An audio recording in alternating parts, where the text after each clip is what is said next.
Nostalgia, mungkin itulah yang sedang dirasakan oleh pria bernama Jack Green setelah lama tidak pulang ke kampung halamannya karena ikut wajib militer. Sampai di kota kelahirannya, Jack bertemu dengan beberapa teman lama dan cinta masa lalu, Emily. Rasa hati ingin kembali, namun apa daya, Emily sudah memiliki pujaan hati. Pulang ke rumah, Jake disambut hangat oleh ibunya, Gail, dan adiknya, Eric. Ayah Jake, John Stone, juga ada di rumah. Namun yang sangat disayangkan, karena sesuatu dan lain hal, hubungan Jake dengan John tidak begitu harmonis. Setelah dari rumah, Jake yang ditemani sang ibu pergi ziarah ke makam mendiang kakeknya.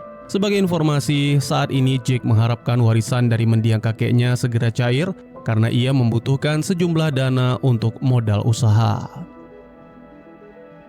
Singkat cerita, Jake berpisah dengan ibunya di sini karena harus lanjut pergi ke kota lain untuk survei tempat usaha. Diam-diam, sang ibu sempat membekali Jake sedikit uang bensin agar putranya aman di perjalanan, namun Jake menolak. "Sudahlah, simpan saja uang itu. Aku akan baik-baik saja," ucap Jake. Baru beberapa kilometer Jake pergi, ledakan maha dahsyat terjadi. Titik ledakan tidak jauh dari lokasi Jake dan tentu saja ini bukan ledakan biasa.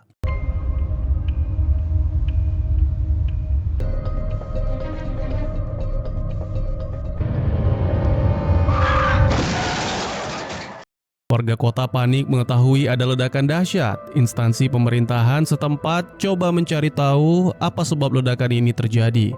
Spekulasi opini liar pun berkembang di kalangan masyarakat setempat. Ada yang menyebut ini ulah alien, ada juga yang mengatakan negara non-sekutu yang menyerang. Sementara itu, Jake yang baru siuman memastikan dirinya tidak kenapa-napa dan coba mencari bantuan. Di tengah kesulitannya mencari pertolongan, Jake didatangi oleh anak kecil yang lebih membutuhkan bantuan. Jake pergi bersama bocah tersebut ke lokasi bus sekolah yang mengalami kecelakaan akibat efek ledakan. Satu bocah bernama Stacy mengalami kesulitan bernafas. Selain itu, guru dari siswa-siswi yang ada di bus mengalami patah tulang sehingga tidak bisa berbuat apa-apa. Berbekal pengalamannya di dunia militer, Jake coba memberikan pertolongan kepada Stacy dengan alat seadanya dan hasilnya.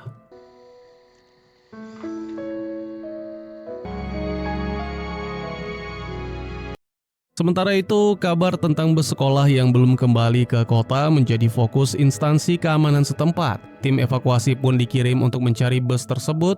Awalnya mereka mengira berhasil menemukan bus sekolah, tapi ternyata tidak. Padahal jarak bus sekolah dengan tim evakuasi hanya sedikit, cuma selisih jalan. Selain warga yang panik akibat nasib anak-anak mereka, ibu Jake sudah sangat mengkhawatirkan anak sulungnya tersebut. Di dalam bus, Jake coba memeriksa kendaraan ini, memastikan apakah masih bisa jalan atau tidak. Setelah diperiksa, Dewi Fortuna ada di pihak Jake. Ia langsung tancap gas membawa siswa-siswi kembali ke kota. Saat ini di pusat kota sedang dipenuhi oleh warga, pejabat, dan sejumlah instansi pemerintah setempat. Situasi benar-benar kacau, lampu padam, isu buruk ledakan bergaung kencang, belum lagi soal orang tua yang panik dengan keselamatan anak-anak mereka. Tak lama kemudian, kabar baik pun datang. Bus yang dikendarai Jake berhasil sampai dengan selamat ke kota. Sebagai pejabat wali kota terlama, John Stone memberikan semangat dan motivasi kepada seluruh warga agar berpegangan erat, jangan mau terpecah belah, apalagi sampai dikuasai oleh antek-antek asing. "Kita akan lawan semua musuh," pungkasnya di hadapan masyarakat. Setelah pidato singkat, John menemui Jake dan mengucapkan terima kasih atas aksi heroiknya. Sementara itu, di tempat lain, tampak Emily yang sedang melakukan perjalanan keluar kota terpaksa harus berhenti di jalan.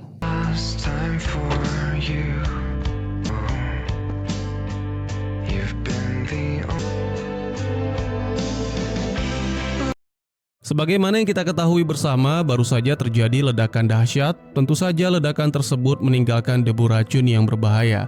Pejabat dan warga kota saat ini sedang mencari tempat untuk berlindung karena sebentar lagi akan turun hujan yang disertai angin kencang. Rencananya, area bekas tambang akan dijadikan pos pengungsi. Tahan dulu sejenak dan mari kita lihat petualangan Emily. Kendaraan yang ditumpangi nona cantik ini kehabisan bahan bakar. Untung setelah menempuh perjalanan panjang, ada mobil polisi lewat yang bisa dimintai bantuan. Emily langsung diajak masuk ke dalam mobil, kemudian mereka pergi mencari tempat pengisian bahan bakar. Sampailah mereka di rumah keluarga pemilik peternakan. Emily mulai merasa ada yang aneh dengan dua polisi yang membantunya. Tato dan noda darah di seragam membuat Emily merasa pasti ada yang tidak beres dengan dua orang ini. Si pemilik rumah, Bonnie, menghampiri Emily dan polisi.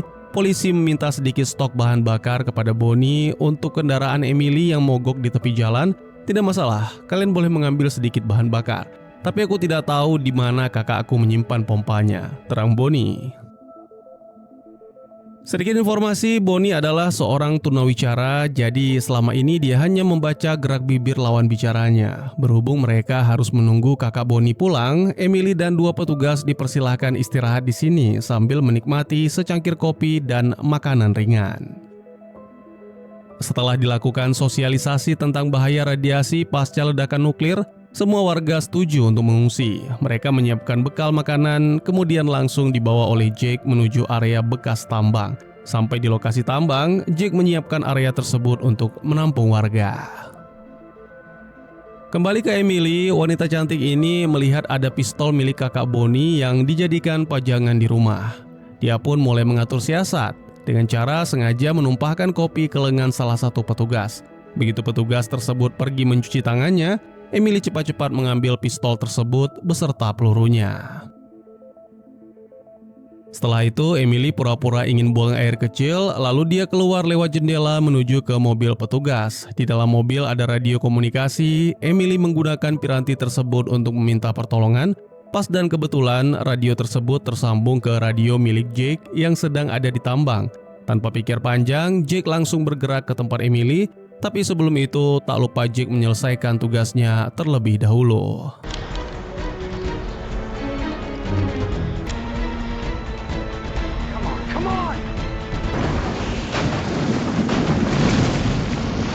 Petugas palsu mulai curiga mengapa Emily tidak kembali. Salah seorang petugas langsung menyusul Emily dan hasilnya persis seperti yang dikhawatirkan. Di bagasi mobil, Emily berhasil menemukan dua petugas dalam kondisi terikat. Sementara itu, petugas palsu sudah keluar rumah. Aksi todong senjata pun terjadi antara Emily dengan para penjahat.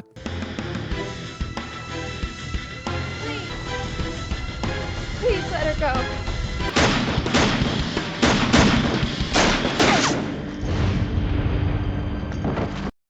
Setelah membebaskan petugas dari bagasi, Jake langsung mengajak Emily dan kawan-kawan berlindung ke dalam ruang bawah tanah karena sebentar lagi hujan akan turun.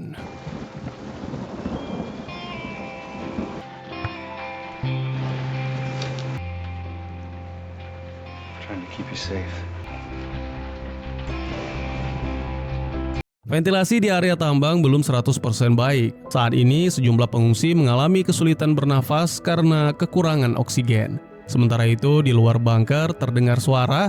Petugas khawatir kalau suara tersebut berasal dari tahanan yang lepas pada saat kecelakaan menimpa mobil lembaga permasyarakatan.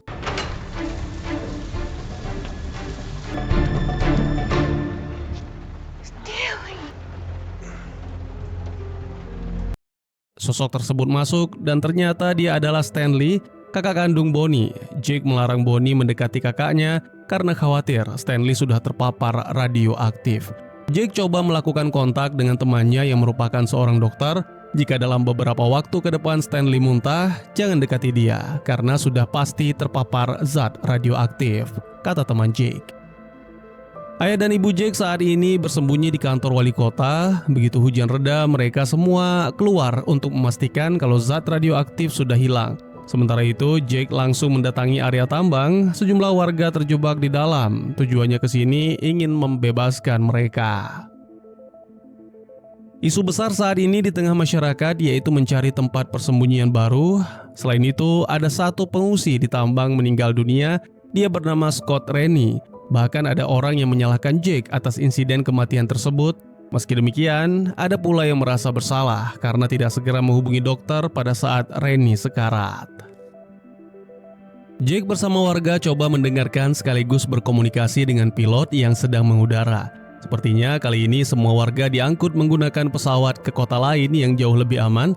Namun tampaknya rencana ini sulit terrealisasi karena kondisi masih belum memungkinkan. Sebagai informasi, satu-satunya alat komunikasi yang bisa digunakan saat ini hanyalah radio saja. Malam harinya di pusat pengungsian tampak semua warga sedang menyantap makan malam bersama. Sementara itu, perkenalkan salah seorang warga kota bernama Robert Hawkins. Entah apa yang sedang dilakukannya di tengah pesta makanan yang dibuat warga. Lalu di tempat lain ada remaja laki-laki bernama Dale Turner. Di malam yang sama dan tanpa sengaja, Dale melihat kereta berisi makanan.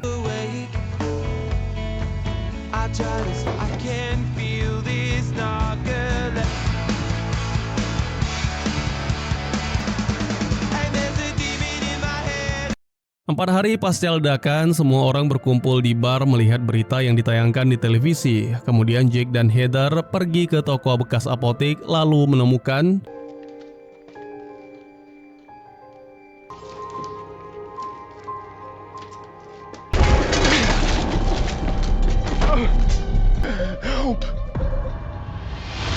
Dale sudah membawa semua makanan dari kereta ke toko milik Gracie, bos tempat dia bekerja. Perlu kalian ketahui, harusnya semua makanan ini ditujukan untuk warga pengungsi. Namun, karena terjadi ledakan, distribusi tersebut gagal sampai ke tujuan.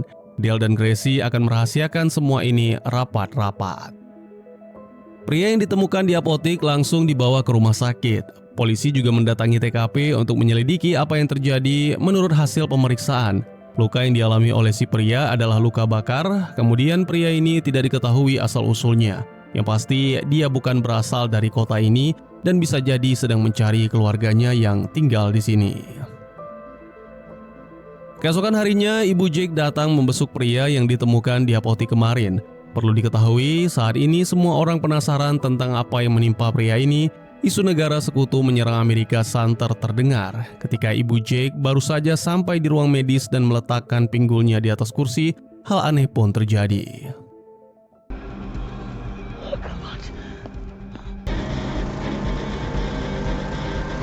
Used to be a nurse, Gail. You'll do fine. We've lost all this machine.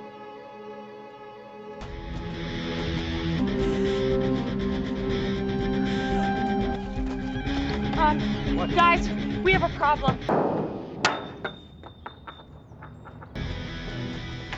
I can't get a heartbeat. Singkat cerita, masalah generator berhasil diatasi. Pasien korban kebakaran siuman dan mulai buka suara. Robert yang ada di ruang medis mendesak si pria untuk mengungkap tentang apa yang dialaminya. Tapi sayang sekali, belum sempat menyebut nama dalangnya, si pria meninggal dunia. Ia sempat meninggalkan clue, danau dan orang yang Robert kenal. Jake mendatangi bar dan meminta sukarelawan ikut bersamanya menuju ke danau. Sampai di area danau, sayang sekali semua orang di sana telah tewas akibat radiasi. Died of radiation poisoning before we could reach them. We take a moment of silence.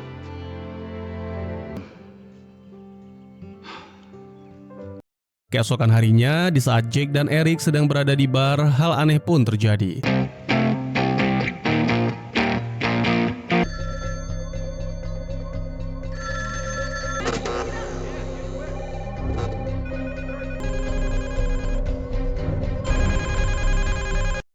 Terdengar suara informasi dari kantor pemerintahan, jangan khawatir, bantuan segera datang. Tak lama kemudian di televisi muncul sebuah kata.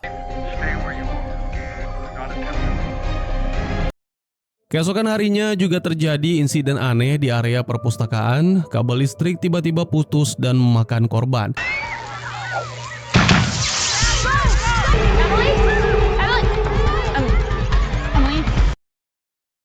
Tim medis datang, kemudian situasi pun malah bertambah kacau. Satu siswi terjebak di dalam ruang perpustakaan. Aksi heroik dan menegangkan pun terjadi pada saat proses evakuasi. Ashley! Ashley! Ashley! Ashley!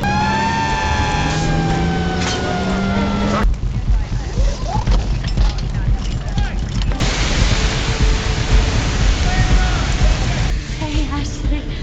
Let's get out of here. Let's go.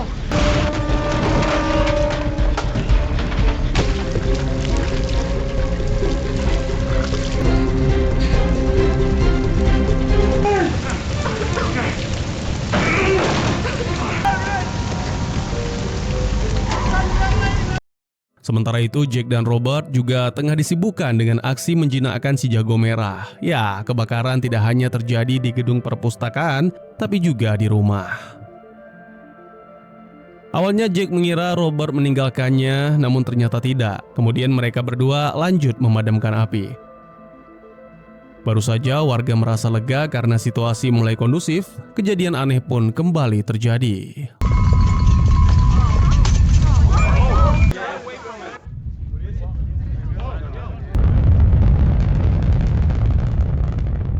Malam harinya, semua warga kota melihat ada banyak sekali rudal melintas di langit. Sementara itu, Robert masih tampak sangat tidak jelas. Entah apa yang sedang ia perbuat, gerak-gerik pria berkulit hitam ini sangatlah mencurigakan. Pagi harinya, para warga sedang disibukkan dengan aktivitas mereka seperti biasanya. Kita pantau sejenak kejadian yang menimpa Jake pagi ini di bar. Jake terlibat adu mulut dengan kenalan lamanya. Robert datang menghampiri dan melerai keributan tersebut. Sementara itu, Stanley dan adiknya dapat masalah besar. Mereka terlambat membayar pajak hingga harus menunggak karena ladang milik keluarga Stanley dan Bonnie sedang diserang hama. Lain Jake dan Stanley, lain pula dengan Eric. Salah satu pejabat kota ini sibuk dengan cinta barunya, Mary. Kita tinggalkan dulu kisah mereka dan kembali fokus ke Stanley. Dia mendatangi rumah ayah ibu Jake untuk meminta bantuan subsidi obat anti hama sekaligus manpower untuk menyelamatkan perkebunannya. Ini permintaan tegas dan Stanley sedikit memaksa, kemudian dia langsung meninggalkan rumah Johnstone. Di area hanggar, tampak Jake sedang mengurus hewan ternak. Tiba-tiba, Jake! rupanya pria yang sempat berseteru dengan Jake masih menyimpan dendam. Entah karena lupa atau tidak tahu, pria ini tidak sadar telah menghajar anggota pasukan angkatan laut.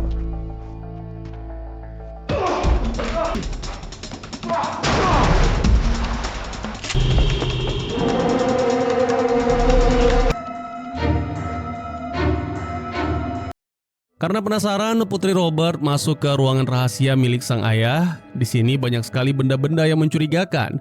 Robert memergoki putrinya. Robert akhirnya berkata jujur kalau sebenarnya dirinya adalah seorang mata-mata khusus yang ditugaskan ke kota ini. Semua insiden yang terjadi di kota atau area sekitar sedang dipantau dan diselidiki oleh Robert.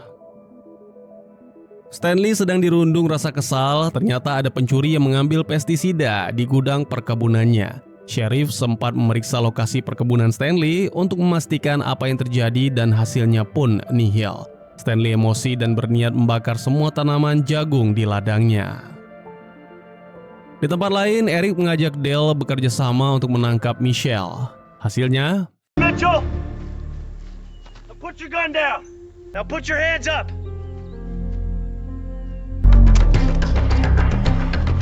Where's the food? kerumunan warga tampak mendatangi perkebunan milik Stanley. Mereka kesini untuk membantu Stanley memanen jagung yang belum terkena hama. Aksi ini dilakukan secara sukarela tanpa pamrih. Pada momen ini, seluruh warga tampak kompak dan melupakan semua konflik perorangan yang pernah terjadi. Pada situasi seperti ini, semua orang saling makan satu sama lain. Rasa empati seolah hilang dan sebagian dari mereka membuat komunitas masing-masing untuk bertahan hidup. Sementara itu, ada rumor kalau teman-teman Michelle akan datang dan membebaskannya. Sementara itu, ex-warga kota Jericho, Gray Anderson, pulang ke sini. Menurut informasi darinya, ia sempat melihat truk asing yang membawa bahan-bahan untuk membuat peledak. Selain itu, Gray dan rombongan juga mengaku diserang oleh sekelompok orang misterius sehingga menyebabkan luka-luka. Saat ini sedang ada event Halloween di kota. Singkat cerita, malam harinya rekan-rekan Michelle masuk ke kantor polisi dan membebaskannya dari ruang tahanan.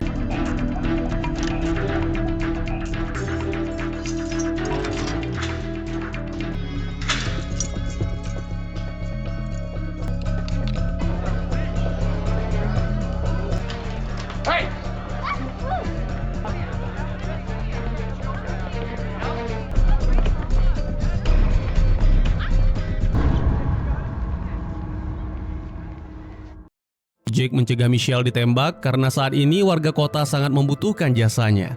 Satu-satunya orang yang tahu tempat penyimpanan bahan bakar dan makanan adalah Michelle. Maka dari itu, Jake masih membutuhkan tokoh antagonis tersebut. Tak lama kemudian, Jake mendatangi markas Michelle dan... Quite the runner, Mitch.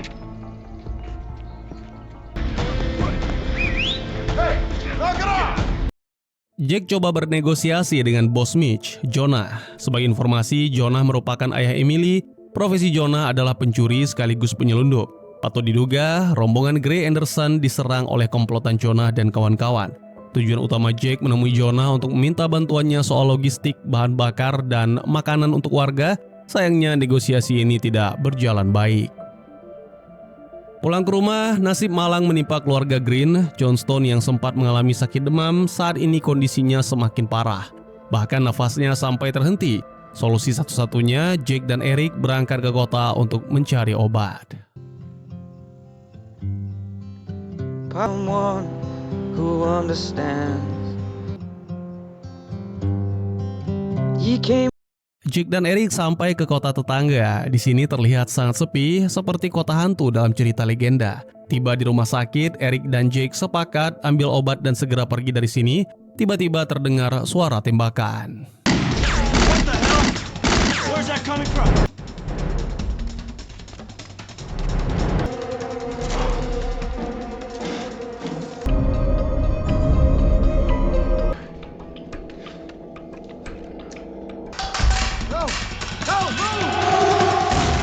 We're here for medicine. It's an emergency. We don't want trouble.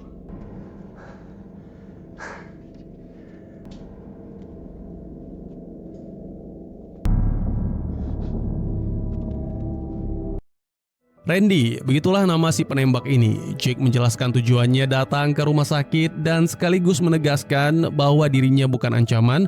Akhirnya Randy menurunkan senjata dan mengajak Jake serta Eric pergi berkeliling lokasi. Tiba-tiba terdengar suara dari luar gedung, ada tamu yang tak diundang datang.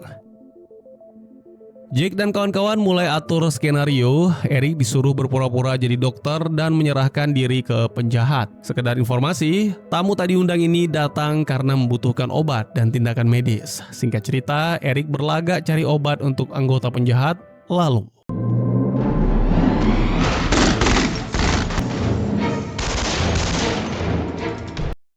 Eric dan satu petugas medis keluar untuk mengambil kendaraan. Jake baru sadar mengapa Randy tidak ikut keluar. Kemudian Jake pergi menemui Randy dan mengajaknya pergi. Nahas, Randy menolak ajakan tersebut dan lebih memilih tetap di sini untuk menghabisi para penjahat.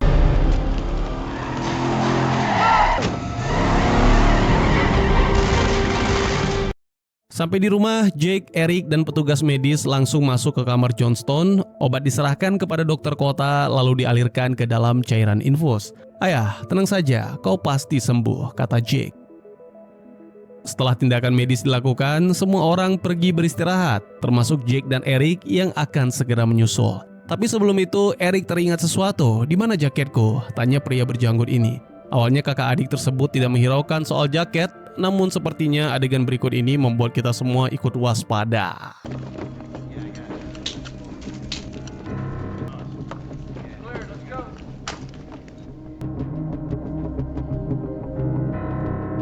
Yang ditakutkan pun terjadi. Para penjahat datang ke kota Jericho untuk mencari Eric Green. Kebetulan, rumah yang disambangi pertama adalah rumah Stanley. Untungnya Stanley tidak memberitahu sepatah kata pun. Pagi harinya, Stanley langsung mendatangi rumah Eric dan memberitahu Eric, "Sekelompok tentara bayaran datang nyariin lo."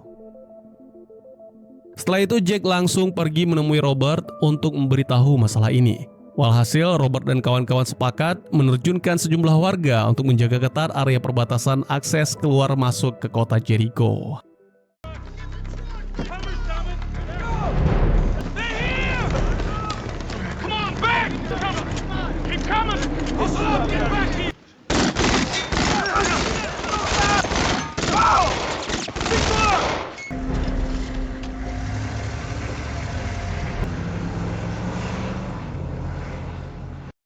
Setelah musuh pergi, situasi menjadi buntu. Jalan satu-satunya adalah meledakkan jembatan agar para tentara bayaran tidak bisa kembali ke Jericho. Pendek kisah, warga sudah memenuhi jembatan termasuk Jake. Dari kejauhan, kendaraan musuh sudah tampak. Jake bersiap mengaktifkan peledak. Eric's out there. Come on, guys!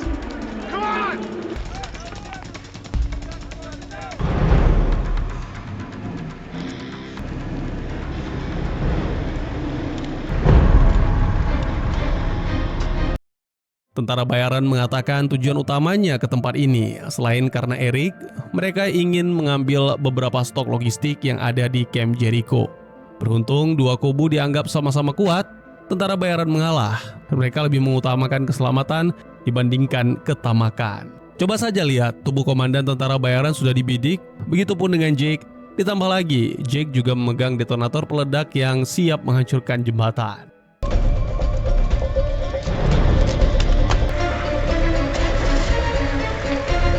Keesokan harinya ada informasi kalau tentara bayaran akan kembali ke Jericho melalui rute alternatif. Jake dan kawan-kawan pun langsung bergerak menuju ke rute tersebut. Tiba-tiba di atas langit tampak pesawat sedang terbang melintas di atas kota Jericho. Penampakan tersebut menjadi pertanyaan besar di benak warga. Tak lama kemudian di area lintasan pesawat, Jake menemukan peti yang bertuliskan From China. Kemudian peti tersebut dibawa ke kamp warga. Muncul pertanyaan, apa benar pemerintah Tiongkok mengirimkan bantuan untuk warga Jericho? Setelah ditelusuri, bantuan tidak hanya satu peti, melainkan ada beberapa. Jake khawatir kalau kiriman ini datang dari musuh yang sengaja ingin meracuni warga. Para petinggi kota Jericho melarang warganya menyentuh makanan dari dalam peti. Akan tetapi rasa lapar sudah sangat-sangat membuat warga jadi tidak sabar. Alhasil makanan dicoba terlebih dahulu baru bisa dibagikan dan hasilnya pun aman. Kiriman juga mendarat di ladang milik Stanley. Bukan hanya makanan, ada satu mesin generator mendarat di ladang miliknya.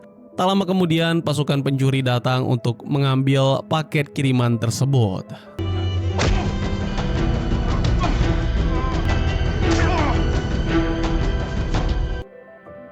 Di camp, semua bantuan logistik sedang didistribusikan kepada warga. Sementara itu, Jake sudah dapat informasi kalau generator mendarat di ladang milik Stanley. Tanpa menunggu lama, ia pun segera berangkat. Setibanya di ladang, Jake cukup kaget melihat Stanley sudah tergeletak di tanah dan mesin generator sudah tidak ada. Setelah menerima laporan soal kehilangan, Johnston langsung tahu dan mendatangi markas Jonah. "Jonah, di mana generator itu kau simpan?" Tanya Johnston. Berhubung Jonah kurang kooperatif, John CS terpaksa bereaksi.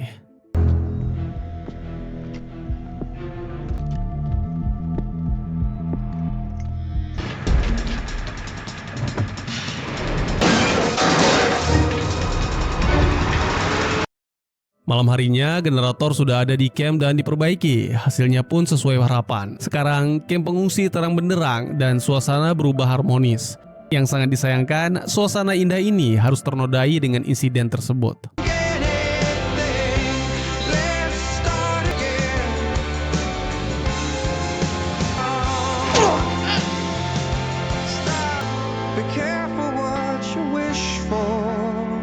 Pagi harinya, Dale masuk ke swalayan dan melihat Gracie sudah tergeletak tak bernyawa. Tak lama kemudian, warga dan petugas langsung mendatangi TKP. Awalnya nama Dale sempat diduga sebagai pelaku, kemudian Michelle muncul dan mengatakan kalau pelaku sebenarnya adalah Jonah. Michelle juga menegaskan kapanpun petugas ingin mencari Jonah, ia siap membantu. Jake mengantar Emily pulang ke rumah. Masuk ke dalam, Emily melihat ayahnya dalam keadaan luka dan sambil menodongkan pistol. Sementara itu, ada kejadian yang menarik. Pasca bencana ledakan, petugas pajak Mimi Clark tidak bisa keluar dari kota Jericho. Lama-kelamaan dia pun jatuh cinta kepada Stanley, dan sekarang mereka berdua punya hubungan asmara. Bonnie yang merupakan adik Stanley tidak begitu menyetujui hubungan sang kakak dengan si agen pajak tersebut. Rumah Emily didatangi warga, beruntung Jake masih ada di sini. Dia menahan warga agar tidak masuk ke rumah. "Jonah tidak ada di sini," tegas Jake. "Aku tidak membunuh Gracie," ungkap Jonah. Jika mendengar cerita Jonah, ada dugaan pelaku pembunuhan yang sebenarnya adalah anak buah Jonah, dan Jonah sendiri dijadikan kambing hitam. Begitu kondisi membaik, Jonah langsung melarikan diri dari rumah putrinya. Saat ini, semua warga sedang mencari pimpinan gembong pencuri tersebut. Kemudian malam harinya, warga berhasil menemukan Jonah. Aksi kejar-kejaran pun terjadi.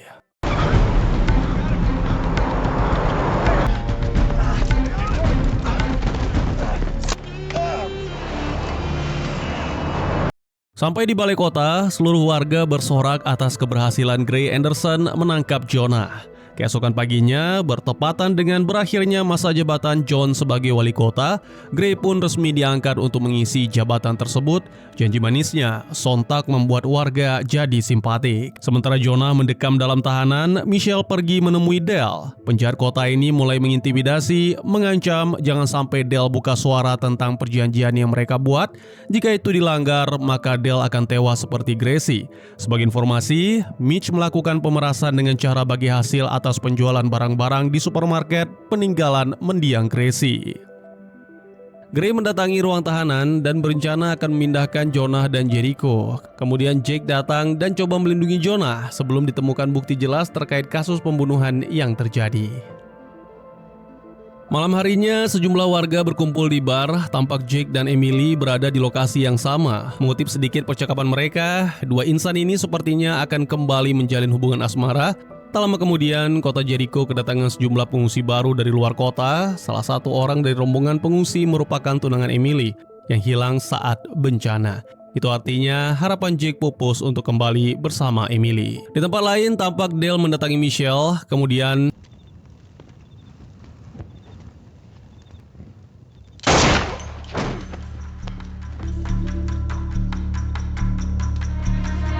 8 minggu yang lalu, tepatnya 3 hari sebelum ledakan terjadi, menampilkan kelompok yang menugaskan anggotanya menjalankan sebuah misi. Robert ada di sana, apa jangan-jangan? Sementara itu, sebentar lagi akan diadakan pemilu. John punya masalah dengan kesehatannya. Di tempat lain, tampak Emily yang sedang menyiapkan hari pernikahan dengan tunangannya. Selain Emily, ada Jake yang masih tinggal bersama kekasihnya. Siapa sangka semua rencana yang disusun sebelum ledakan terjadi berbanding terbalik dengan fakta realita saat ini. Robert yang baru menerima misi baru mengajak serta keluarganya ikut serta pindah ke kota bersamanya. Ketika Robert sedang bersiap untuk pindah, dia singgah ke suatu tempat. Kemudian polisi datang dan menggeledah truk yang dikendarainya. Coba lihat, benda apa ini? Sekilas seperti peledak yang dibawa oleh Robert. Apakah Robert tahu tentang benda yang dibawa ini? Malam harinya, Jake kedatangan tamu. It's a bitch of shot, man. Oh, God. Take it easy. Take it easy. You're right.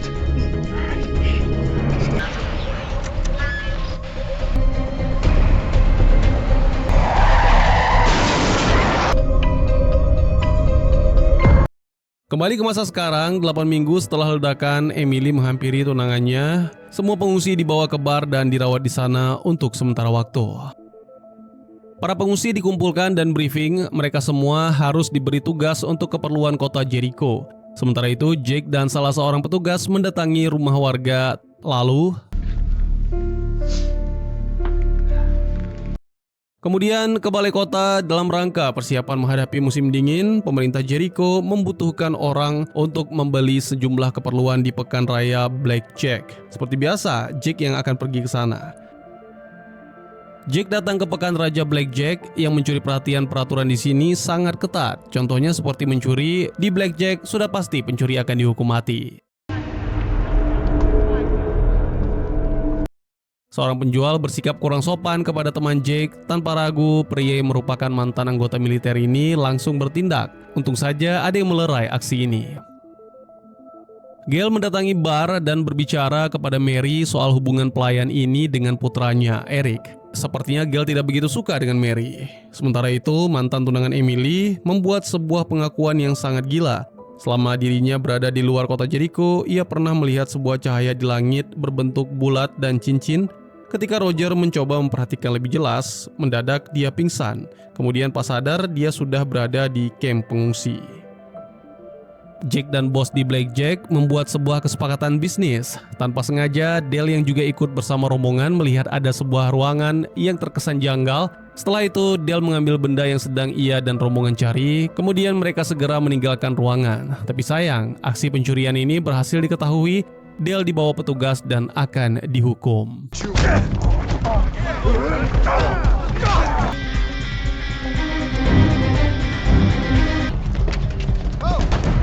Go.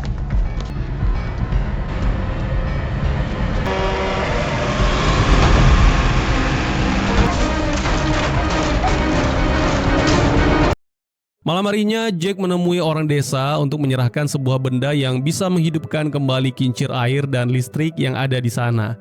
Pada momen ini, Heather mengucapkan salam perpisahan pada Jack, karena ia akan ikut bersama rombongan untuk pulang ke desa. Sementara itu, Mary menemukan sepucuk surat di bar yang mengisyaratkan kisah cintanya dengan Eric harus berakhir. Di tempat lain, tampak Robert yang sedang bersiap-siap meninggalkan kota Jericho dan akan pergi ke kota lain untuk menjalankan misi selanjutnya. Sekian dulu teman-teman, terima kasih buat yang sudah menyaksikan. Jika teman-teman suka dengan cerita ini, izinkan saya untuk mengetahui dengan klik tombol like-nya ya. Kalian juga dipersilahkan untuk merequest kira-kira film apa lagi yang menarik untuk dibahas. Bisa di kolom komentar atau bisa juga melalui DM ke Instagram saya di @tegugusto. Insya Allah pasti akan saya baca. Silahkan dukung channel ini dengan cara share, like, dan subscribe. Sampai jumpa di video selanjutnya. Tetap semangat, tetap bersyukur setiap hari. Dadah!